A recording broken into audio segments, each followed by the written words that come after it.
ShadowChase, Brian Caston here providing you another weekly update. I know we just had the Modesto Marathon. It was great seeing so many familiar faces out there on the course, running and giving it their all. I hope you are all recovering nicely and looking forward to your next race, whatever it may be. If you are looking for a race, coincidentally, there is another race in the ShadowChase Grand Prix going on this weekend.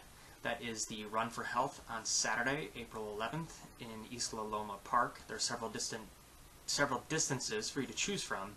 There is a 1 mile race, a 5K, and a 10K. The 1 mile starts at 8:45, and the 5 and 10K start at 9:30.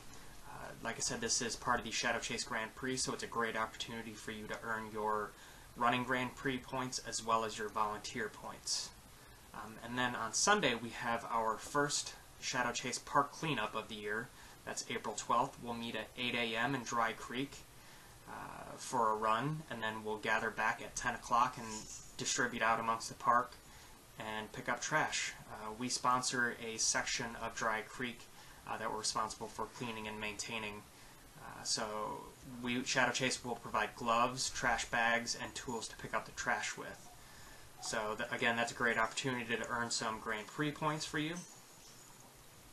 And then next week we have, actually, Run Fit is sponsoring a Boston Memorial Run. It is exactly 2 years on Wednesday from the tragic Boston bombings. So the folks over at Get Fit and Run Fit are hosting a 3-mile memorial run on Wednesday, April 15th at 5:30. It is open to the public. Anyone can come. It is a totally free event. I'm sure it'll be a very inspirational, enjoyable event. So get on out there and run some miles in honor of Boston. Also, ShadowChase is looking for a new race director for the Escalon Park Feet. The race is in middle of July in Escalon. There is a 2-mile and a 10K race. Unfortunately, our previous race director was no longer able to take on that role this year, so we are looking for a new one. If you are interested, please contact Heidi Ryan.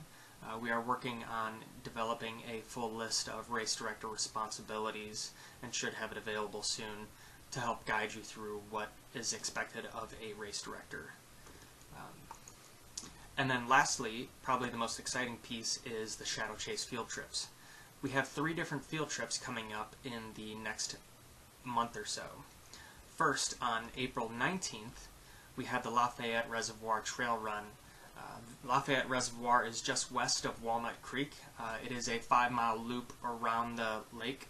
We'll be meeting at Park and Ride at 7 a.m. on April 19th and heading out there. So you can run one loop, 2 loops, as much as you want, and then afterwards I'm sure we'll be meeting for lunch somewhere in Walnut Creek. And then on May 3rd we have a Thank Forest Hill Day. I don't know if you remember, about a year ago, fellow Shadow Chaser Robert Root unfortunately got off the known path up in western states and went missing for several days just outside of Forest Hill. And the whole town and community of Forest Hill just really helped ShadowChase a lot over those several days and supporting us and being there for us. I know Chad personally lived at the Sugar Pine Pizza Shack for several days while up there. So we're going to go back, run some of those trails that Robert was on. Don't worry though, there'll be a large group of us with people who are very familiar with that area, so no one will get lost. We'll all make it back safely, and then we'll go to Sugar Pine Pizza for lunch and a beer.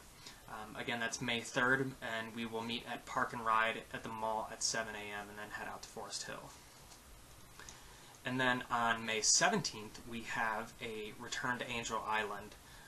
I know some of you went out to Angel Island for last year's field trip. Unfortunately, I wasn't able to make it, but I heard from everyone that went that it was an amazing run, just beautiful scenery.